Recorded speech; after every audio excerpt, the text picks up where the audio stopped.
Welcome, everyone, to Rewind Toys. I'm your host, Jason Emmett, and this week I wanted to talk about a few crazy 90s gross-out toys, maybe an 80s thrown in there, but mostly 90s. These are toys you probably forgot existed, assuming you knew they existed in the first place. Yeah, these are some weird, fun, maybe a little gross toys, and today we're going to give you a quick snapshot of where they came from. First up on the list is the Trash Bag Bunch.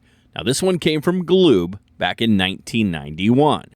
Two rival factions, a group of humanoids, the Disposers, they're a team tasked with defending the environment, and then there's the alien monsters called the Trashers, who want to pollute and trash the environment. Encased in alien trash bags, they were tossed off their home planet Garbago or Garbajo. I don't really know how to pronounce it, but they were thrown off their planet by Professor Garboff. And there was no cartoon or anything, so I'm assuming all the backstory just came off the cards, but they were cool, and it's a cool enough story, right? Maybe there should have been a cartoon. That's all I'm saying. Maybe there should have been a cartoon. So what makes the Trash Bag Bunch kind of really interesting is they started their life off as something else. I mean, sort of. Gloob already had a finished concept they called Robots, Aliens, and Monsters, but they couldn't quite figure out how to promote it properly, how to get it out there to the masses. Now, fate would shine on Gloob when a man named Mel Brinkrant pitched a concept called the Garbage Bag Gang. This was an idea that came to him thanks to a real-life landfill battle he was having, and another toy, the Magic Diaper Babies. It was a real thing, guys, the Magic Diaper Babies. Weird. His idea was fun and simple. They were tiny garbage bags with biodegradable garbage that, once dissolved in water, would release an ugly mutant pest. Now, he even suggested they might have like an odor associated with them. And maybe some of them would glow in the dark with like radioactivity. Gloob really liked it, but what they saw was the perfect vessel for their robots, aliens, and monsters. Of course, the name, the Garbage Bag Gang, they felt it was a little too similar to the Garbage Pail Kids, so that would definitely have to be changed. And while you're at it, why not add an effervescent tablet to those little bags, so when you threw them in water, they would fizz as they dissolved. Another cool idea.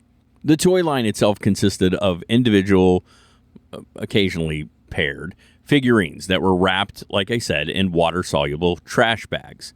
The specific figure was not, up front and invisible to the buyer, so you didn't really know what you were going to get.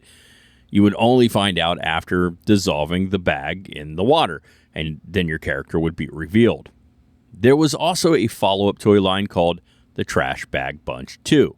Although, I don't think they ever made it to the U.S., so, collectors be crazy, 36 of them in the United States. They're fun little collector pieces, but you need at least one still on card. I mean, just because the card itself looks cool. The rest you can open up, but you got to have one on card. I mean, you don't know what they are, so as long as you got one, you get the idea. Sticking with 1991, this time we're going to go to Irwin Toys and Oozers. This is a weird one that personally I actually never knew about until much, much later, like years later. There were 4 characters: Brain Drain, Bonesy, Ghoulie the Goalie, who reminds me quite a bit of a famous, iconic 80s slasher. I'm just saying. I'm not saying that's who it's supposed to, but that's who it reminds me of. And there was Drac Baby, who was conveniently not named Dracula. They weren't overly complex toys, not much in the way of articulation, but what made these fun was the slimy ooze. The ooze. They're oozers. So Irwin Toys, you probably know the name, and if not, that's kind of weird because they're known for things like slinkies and hula hoops and frisbees. They were a Canadian toy distributor, and in 1991, they wanted to get into the gross-out slime fad. They came packaged with an ooze tube that you could use to like fill the figures up, and then you would squeeze, and the ooze would come oozing out. They were gross, but they were fun, and they had a definite appeal for horror fans, which we all know sort of run parallel to toy collecting. It's just a thing. You guys know you know what I'm saying. I'm accurate here. You had to be careful. You had to make sure you cleaned them out well because the ooze could dry up inside. But as long as you took care of them, they continued to work well. They are hard to get today, but they look really neat, especially for me. I'm a card guy sometimes. Sometimes I'm loose, whatever. But they look really cool on card. They display well. So if you can get your hands on one, Irwin Oozers, 1991. We're jumping ahead 1 year now to 1992. This is by Louis Galoob, which is just sort of another branch of Galoob, but this is like a UK thing. This next toy was designed by an artist named James Grauman and another artist named James Elliott. We were given no real story as to who each individual character was, but we were given their backstory, and that they were buried beneath the Earth's surface for 10 million years before an earthquake freed them from their time warp. They all had fun egg-themed names because they were the bad Eggz Bunch. That's eggs with a Z, just so we're clear. This line is believed to be a sort of spiritual follow-up to the Trash Bag Bunch, only this time they were in eggs. The size and shape of an egg, and in sort of a fragile plastic, almost as fragile as an actual real-life egg. You would crack the egg open. Ooze would squirt out like all over. Just messy ooze would come out. And inside, you would find one of 24 characters to collect, similar in fashion to like Monster in My Pocket. Like I said, this one was a UK release that never made it into stores in the United States. Still, they're really rad, and to collectors wanting something unique, you really can't go wrong with these. I know they are highly sought after today by collectors, because they were meant to be broken. That's sort of the thing.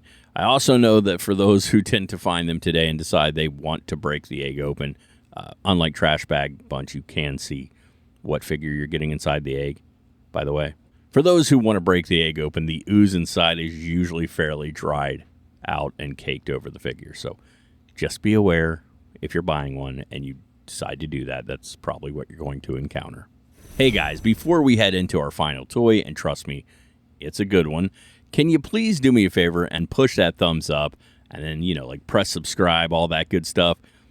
Mainly do it because I asked and because I promise I'm a really nice dude.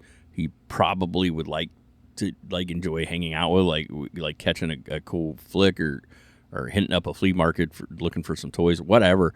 But also because it really helps small channels like this one. So I want to thank all of you who have subscribed. To the rest of you, please consider doing so. Let's continue. All right, so we've been hanging out in the 90s thus far. But now I want to go back to the 80s, the late 80s, 1986 to be exact. Now for these guys, we need to take a look at Axlon Toys, a company founded by Atari co-founder Nolan Bushnell.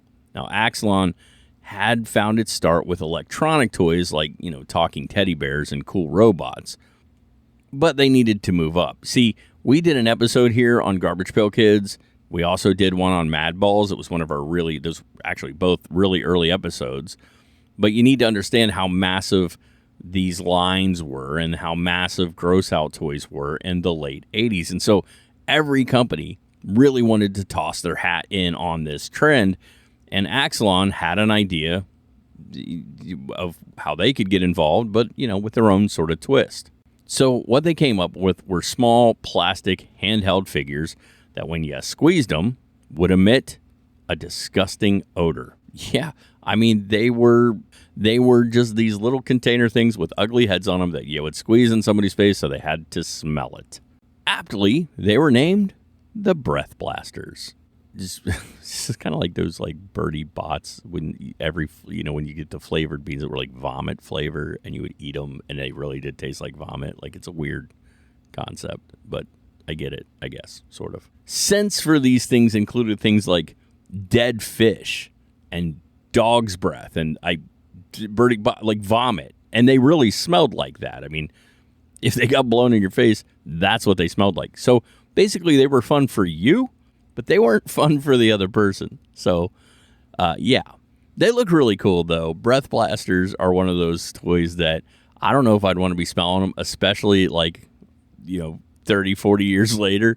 I mean, we're coming up on 40 years. I don't know that I would want to smell one of these suckers now, but to sit on a display shelf, they would look really cool. Now, if I'm talking Axon toys, I guess we need to kind of throw another one in there because they're also known for one other weird sort of gross out toy from pretty much the same exact time period. I mean, they kind of had a commercial that sort of ran hand in hand with breath blasters. This next one is a hugely popular toy for collectors, especially collectors who love things like Mad Balls.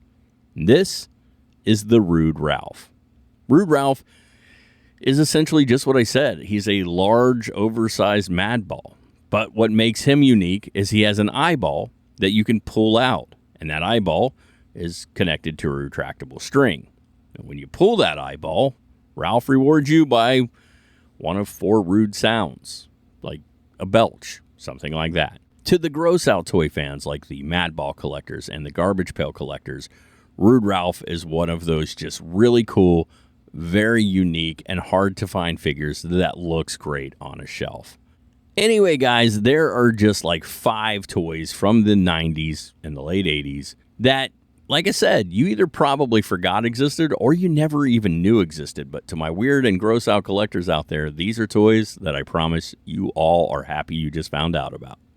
Guys, I thank each and every one of you. Hopefully you guys continue to come back and watch some of the older videos. It's awesome to have the opportunity to just talk toys with you guys because it's something I love, and hopefully it's something you love too. Now remember, until the next episode when we talk about some fascinating toy line, for those collectors out there, when you're looking, remember, the hunt truly is half the fun.